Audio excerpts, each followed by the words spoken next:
हे आकाशवाणीचं औरंगाबाद केंद्र आहे. संध्याकाळचे 6:35 झाली आहेत. आता प्रसारित करीत आहोत आझादी का अमृत महोत्सव व्याख्यानमाला.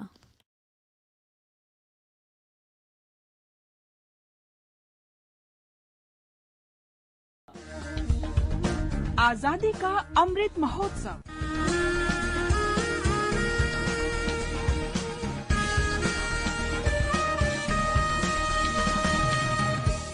आजादी का सफर आकाशवाणी के संग। आझादी का अमृत महोत्सव व्याख्यानमालेत आपण मराठी साहित्य, राष्ट्रवादी जाणिवा आणि भारतीय स्वातंत्र्य लढा याविषयीची माहिती जाणून घेत आहोत. संत गाडगेबाबा अमरावती विद्यापीठातल्या महिला अभ्यासिका केंद्रातले सहाय्यक प्राध्यापक भगवान फाळके यांच्याकडून.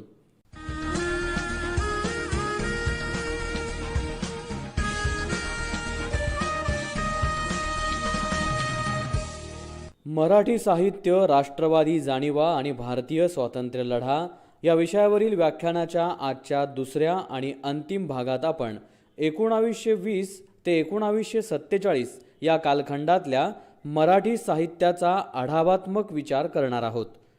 स्वातंत्र्यपूर्व काळात आधुनिक मराठी साहित्याकडे बघितलं तर त्यातून कशा प्रकारे राष्ट्रवादी जाणिवा दिसून येतात याविषयी सांगत आहेत सहाय्यक प्राध्यापक भगवान फाळके.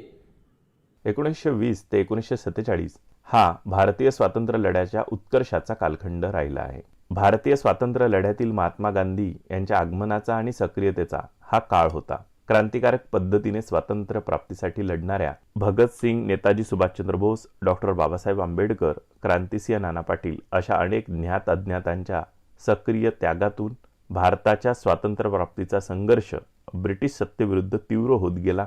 अशा विविध प्रकारच्या एकत्रित प्रयत्नांमधून भारतीय स्वातंत्र्य प्राप्त झाले आणि स्वतंत्र भारताचे संविधान निर्माण झाले. या कालखंडात भारतीय स्वातंत्र्याचा लढा अधिक सार्वत्रिक स्वरूपाचा झालेला आपल्याला दिसून येतो. दांडी यात्रा, चले जाव आंदोलन, पत्री सरकार, शेतकरी आणि आदिवासींचे लढे अशा विविध प्रकारच्या प्रतिकारांमधून भारतीय जनतेतील एकत्वाची भावना या काळात बळकट होण्यास मदत झाली. मात्र ही एकत्वाची भावना बाह्य शत्रूशी लढण्याच्या तात्कालिक प्रेरणेतून अधिक सक्रिय झालेली होती. मर्यादित अर्थाने का होईना राष्ट्रीयत्वाची अशी भावना एकीकडे प्रबळ होत होती. मात्र या दरम्यान दुसरीकडे भारतातील विविध सामाजिक घटकांमध्ये आपापल्या हितसंबंधांच्या दृष्टीने आंतरविरोध देखील निश्चितच होते. हे आंतरविरोध आणि त्यांची सोडवणूक करण्यासाठीचे प्रयत्न भारतातील राष्ट्रवादी जाणिवांमधील भिन्नता समजून घेण्याच्या दृष्टीने महत्त्वपूर्ण ठरतात. या काळात राष्ट्रवादाची धर्मकेंद्री मांडणी देखील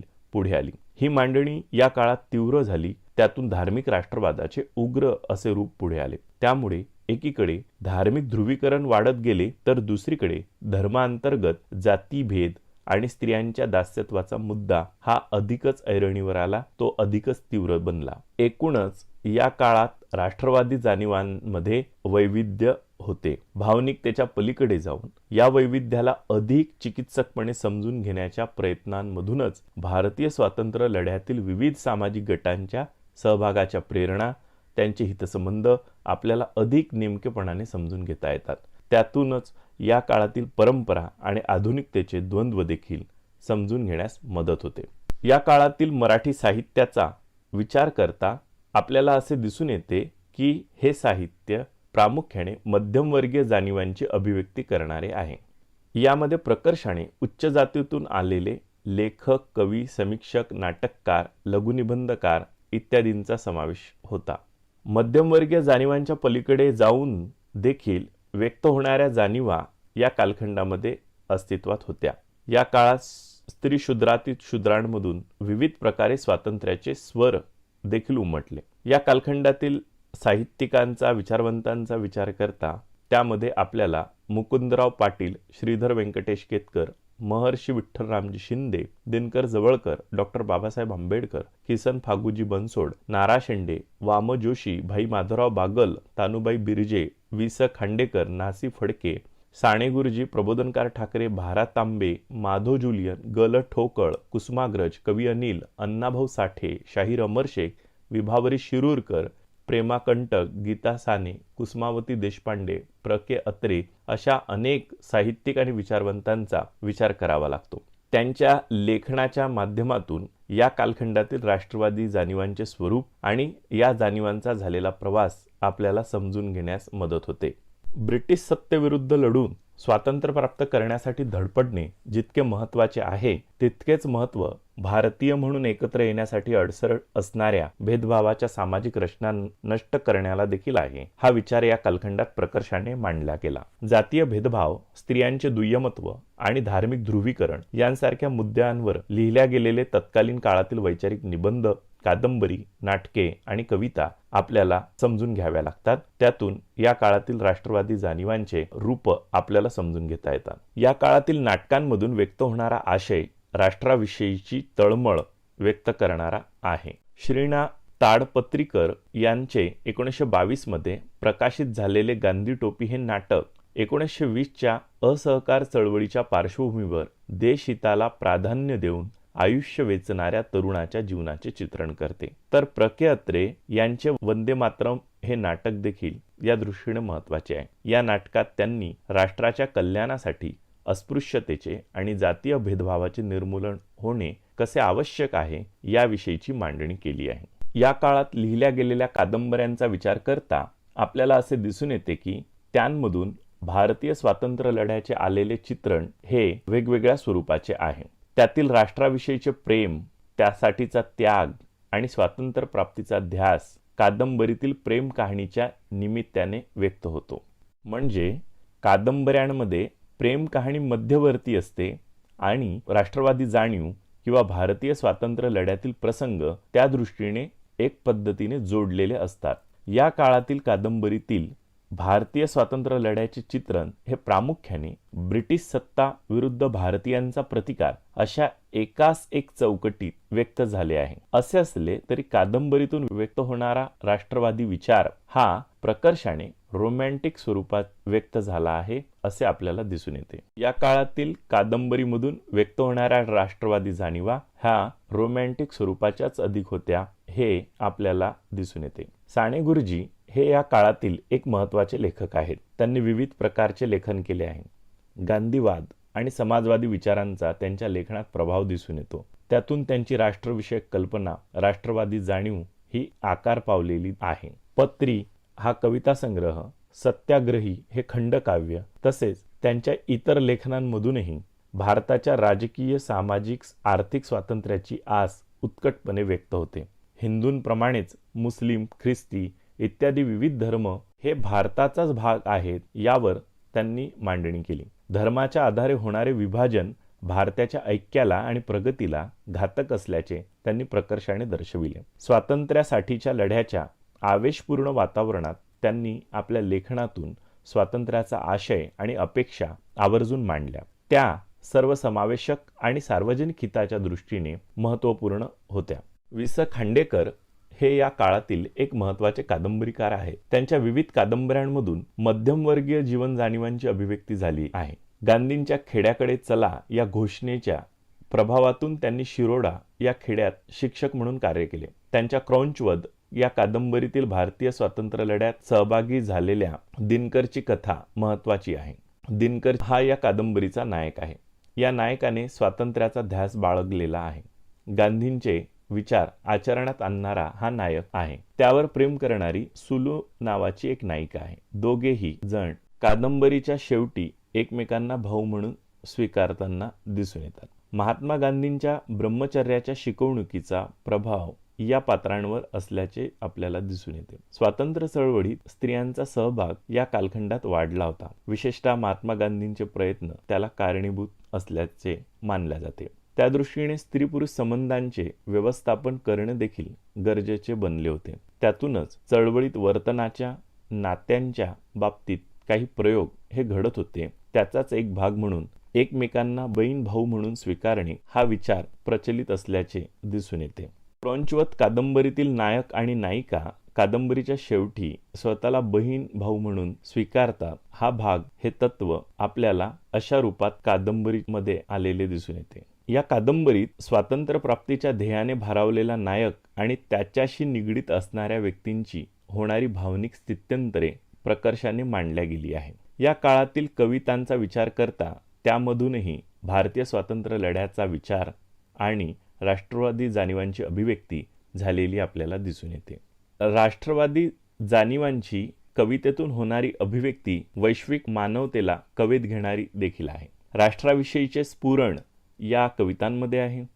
काही कवींनी आपल्या इतिहास संस्कृतीचा जाज्वल्य अभिमान बाळगून शौर्य आणि पराक्रमाच्या वर्णनातून भारतीय स्वातंत्र्य लढ्यात सहभागी होणाऱ्या देशप्रेमींना बळ दिले आहे. सामाजिक भेदभावांच्या पलीकडे जाऊन माणूस म्हणूनचे संवेदन विस्तारण्याचा प्रयत्नही या कालखंडातील कवितांमधून आपल्याला दिसून येतो. स्वांत सुखाय भूमिकेच्या चौकटीत लेखन करणाऱ्या कवितेचे प्रमाण या काळात अधिक असले तरी त्या पलीकडे जाणारी देखील महत्त्वपूर्ण कविता या कालखंडात लिहिल्या गेली आहे. कुसुमाग्रज, कवी अनिल इत्यादी कवींच्या रचनांचा या दृष्टीने आपल्याला विचार करता येतो. कवी अनिल यांनी भग्नमूर्ती मधून मांडलेला विचार महत्त्वपूर्ण आहे. व्यक्तिगत दुःखाच्या पलीकडे जाऊन राष्ट्र समाजाचा विचार करणारा भाव त्यांनी भग्नमूर्तीतून मांडला. त्यामध्ये ते म्हणतात, जेव्हा राहतात सारेच लोक ओळखून जीवनैक्य सर्वांचे, तेव्हाच नांदते शक्ती सामर्थ्य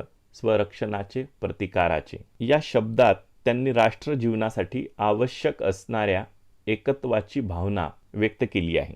त्यांच्या कवितेतील वेगवेगळ्या ओळींमधून ही भावना प्रकर्षाने व्यक्त होते.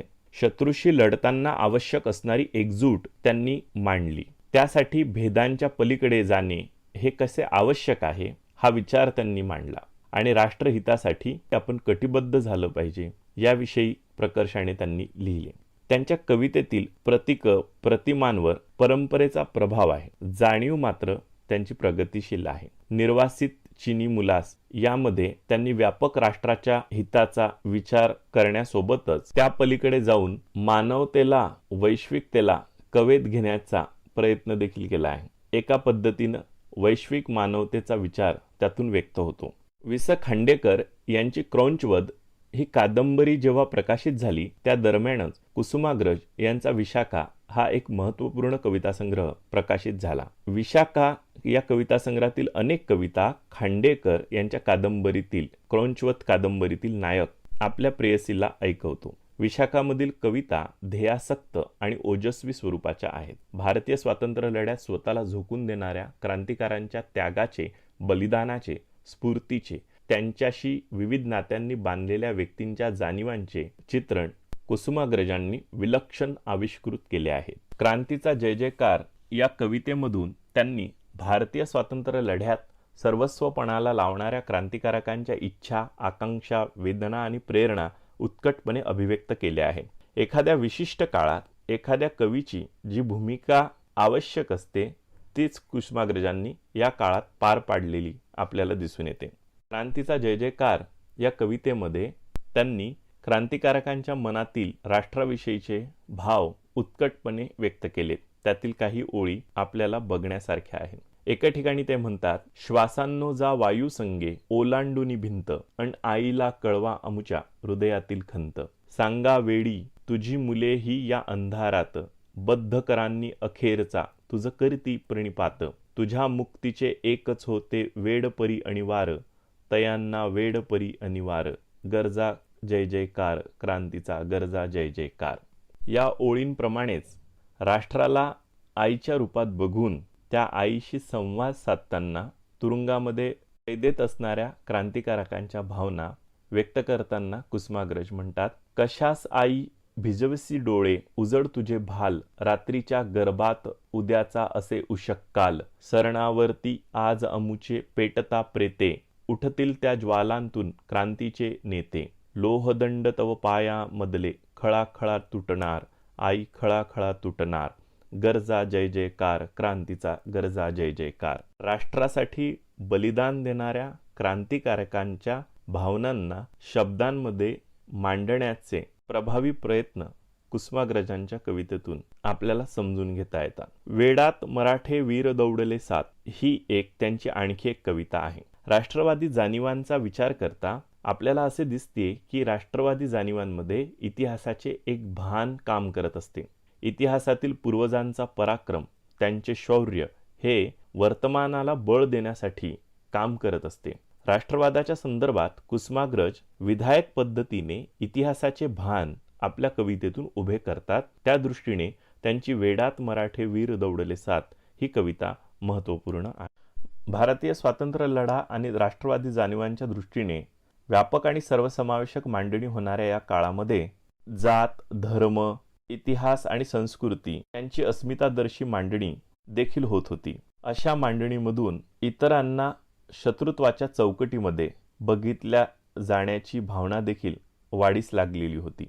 त्यातूनच आपपर भावाचे तत्व बाळगून राष्ट्रप्रेम आणि राष्ट्रवादी जाणीवा व्यक्त करण्यात येत होत्या. अशा वाढत्या धर्मांध आणि जात्यांध अभिव्यक्तीच्या काळात म्हणूनच धर्मांतर म्हणजे देशांतर नव्हे हे लक्ष्मीबाई टिळक यांना आपल्या स्मृतिचित्रे या आत्मकथनातून आवर्जून स्पष्ट करावे लागले. भारत हे राष्ट्र केवळ उच्च जातीयांचेच नाही तर ते बहुविध समूहाचे आहे. बहिष्कृतांचा समूह त्यापैकी एक महत्त्वाचा घटक आहे. त्याच्याशिवाय भारत हे राष्ट्र म्हणून पूर्ण असू शकत नाही. बहिष्कृत भारताचे म्हणणे मांडण्यासाठी, पर्यायाने भारताला राष्ट्र म्हणून अधिक समृद्ध करण्यासाठी, राष्ट्रासाठी आवश्यक असणारे एकत्व दृढमूल करण्यासाठी डॉक्टर बाबासाहेब आंबेडकरांनी बहिष्कृत भारत सुरू करून त्यातून लेखन केले. मूकनायकाचे म्हणणे देखील त्यांनी मांडले. डॉक्टर बाबासाहेब आंबेडकरांनी भारतीय समाजातील जात्यंध वर्चस्वशाली गटाला सडेतोड स्वरूपात राष्ट्राचा अर्थ सांगितला. त्यासाठी केवळ इंग्रजांच्या गुलामगिरीतून मुक्त न होता त्यासोबतच आपल्या स्वतःच्या दोषांच्या गुलामगिरीमधून देखील आपण मुक्त होणं गरजेचे आहे. त्यासाठी त्यांनी आपल्या लेखनामधून भारतीयांना आवाहन केले. भारतीय स्वातंत्र्य हे मुठभरांचे स्वातंत्र्य राहू नये यासाठी ते सर्वसामान्य भारतीयांच्या बाजूने सातत्याने आपल्या लेखनातून बाजू मांडत राहिले. विठ्ठलरामजी शिंदे यांनी आपल्या लेखनातून शेतकरी कष्टकरी यांच्या एकजुटीचे प्रयत्न केले. महर्षी शिंदे यांनी भारतीय अस्पृश्यतेचा प्रश्न मांडला. या भारतीय अस्पृश्यतेचा प्रश्न या आपल्या पुस्तकामधून त्यांनी व्यक्त केलेले विचार हे एक प्रकारे भारतीय राष्ट्रवादी जाणीवेच्या विकासात भर घालणारेच होते. जातीचा अभिमान बाळगून राष्ट्राविषयी प्रेम व्यक्त करणाऱ्या आणि राष्ट्राचा अभिमान व्यक्त करणाऱ्यांच्या जात्यांध भूमिकांना दिनकर जवळकरांनी विरोध केला. त्यांचे देशाचे दुश्मन, शेतकऱ्यांचा हिंदुस्थान ही पुस्तके त्या दृष्टीने महत्त्वपूर्ण आहे. ग्रामीण शेतकरी कष्टकरी, स्त्रिया आणि वंचित घटकांच्या नजरेतून राष्ट्राच्या आकांक्षा व्यक्त करण्याला ब्राह्मणेतर, सत्यशोधक आणि दलित चळवळींनी अग्रक्रम दिला. त्यांच्यातून निर्माण झालेले वैचारिक निबंध, जलसे, कादंबरी इत्यादी साहित्य प्रकारांमधून त्यांची राष्ट्रविषयक आकांक्षा, राष्ट्रविषयक कल्पना ही पुढे आली. स्त्रियांचे साहित्य देखील या काळात महत्त्वपूर्ण होते. सत्यशोधक आणि आंबेडकरी जलस्यांमधून स्वातंत्र्याचा लढा आणि त्यासाठी आवश्यक असणारी जनतेमधील एकमयतेची भावना जागृत करण्यासाठीचे प्रयत्न झाले. शौर्य आणि पराक्रम करण्यासाठी आव्हान देखील त्या जलस्यांमधून करण्यात आले. हरिभाऊ तोरणे आपल्या रचनेमध्ये म्हणतात, सोडा अभिमान समाजाचे होते नुकसान, एकी बडे स्वातंत्र्य जिंका बेकीने वागू नका. सोडा अभिमान समाजाचे होते नुकसान, एकी बडे स्वातंत्र्य जिंका बेकीने वागू नका. त्याप्रमाणे भाऊ फक्कड आपल्या कवनामध्ये म्हणतात, भारत भूचे आम्ही वारसदार, नच डरणार आम्ही नच हटणार, भीमार्जुन बंधू आमचे, वंशज आम्ही बळीराजाचे. भाऊ फक्कड यांच्या कवितेच्या कवनातील या ओळींमधून राष्ट्रवादी जाणीव व्यक्त होते ती समतेच्या सांस्कृतिक परंपरांसह अभिव्यक्त होते. यातील राष्ट्रवादी जाणीव आणि त्यातील इतिहासाचे भान हे समतेचा विचार करणारे, समतेला मध्यवर्ती स्थान देणारे आहे. स्त्री प्रश्नावरील चर्चा या काळातील कादंबरी, नाटके, कथा इत्यादींमधून व्यक्त झाली. विभावरी शिरूरकर यांनी बाबांचा संसार माझा कसा होणार असा प्रश्न उपस्थित करणारी नायिका उभी केली. कुटुंब, विवाह, पुरुषी व्यवहार इत्यादींच्या संदर्भात भेदक मांडणी करून देशाला स्वातंत्र्य मिळवून देण्याच्या ऐन धामधुमीत कुटुंबांतर्गत आणि सार्वजनिक जीवनातील स्त्रियांच्या गुलामगिरीच्या प्रश्नाला त्यांनी प्रकर्षाने मांडले. अण्णाभाऊ साठे यांच्या वारणेच्या खोऱ्यात मास्तर आणि वारणेचा वाघ यांसारख्या कादंबऱ्यांमधून भारतीय स्वातंत्र्य लढ्याच्या संदर्भात काही चित्रण आले आहे. अण्णाभाऊ साठे यांच्या कादंबऱ्यातून भारतीय स्वातंत्र्याच्या लढ्याविषयीचा व्यक्त होणारा विचार हा सर्वसामान्य जनतेतील क्रांतिकारक जाणीवा मांडणारा आहे. त्यांच्या मास्तर या कादंबरीत संपूर्ण श्रद्धेने व त्यागी वृत्तीने स्वातंत्र्य लढ्यात उडी घेणाऱ्या देवगावच्या एका बंडखोर शिक्षकाचे जीवन आले आहे. तर वारणेचा वाघ या कादंबरीत अण्णाभाऊंनी पिळवणूक करणारे देशी सावकार जमीनदार आणि परकीय ब्रिटिश राज्यकर्ते यांच्या विरुद्ध लढणाऱ्या सर्वसामान्यांचा प्रतिनिधी असणाऱ्या नायकाचे चित्रण केले आहे. एकूणच भारतीय स्वातंत्र्य लढा आणि राष्ट्रवादी जाणीवांच्या निमित्ताने स्वातंत्र्योत्तर काळातही काही महत्त्वाचे लेखन झाले. यामध्ये वि. स. खांडेकर यांची सोनेरी स्वप्न भंगलेली, रंगनाथ पठारे यांची ताम्रपट, ग. प्र. प्रधान यांची साता उत्तराची कहाणी यांसारख्या कादंबऱ्या व अन्य साहित्य महत्त्वपूर्ण आहे. स्वातंत्र्योत्तर काळात प्रकाशित झालेल्या अशा साहित्यामधून स्वातंत्र्यपूर्व काळातील ध्येयवाद आणि स्वातंत्र्योत्तर काळातील सामाजिक स्थिती यावरील भाष्य प्रकर्षाने येते. अशा प्रकारे मराठी साहित्याचा भारतीय स्वातंत्र्य लढा आणि राष्ट्रवादी जाणीवांच्या संदर्भात विचार करता त्यातील अभिव्यक्तीची रूपे ही भिन्न भिन्न दिसून येतात. भारतीय समाजातील अंतर्विरोध आणि भारतीयांमधील एकत्वाची भावना त्यातून आपल्याला समजून घेता येते.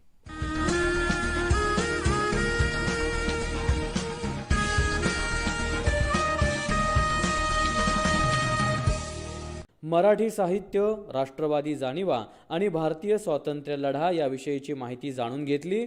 संत गाडगेबाबा अमरावती विद्यापीठातल्या महिला अभ्यासिका केंद्रातले सहाय्यक प्राध्यापक भगवान फाळके यांच्याकडून. आझादी का अमृत महोत्सव व्याख्यानमाला हा कार्यक्रम आकाशवाणी समाचार औरंगाबाद, AIR न्यूज औरंगाबाद या यूट्यूब चॅनलवर पुन्हा कधीही ऐकू शकाल. हा कार्यक्रम आकाशवाणी औरंगाबाद केंद्राच्या प्रादेशिक वृत्त विभागानं सादर केला. सादर करते रमेश जायभाये, निर्मिती सहाय्य रविकुमार कांबळे. आजादी का अमृत महोत्सव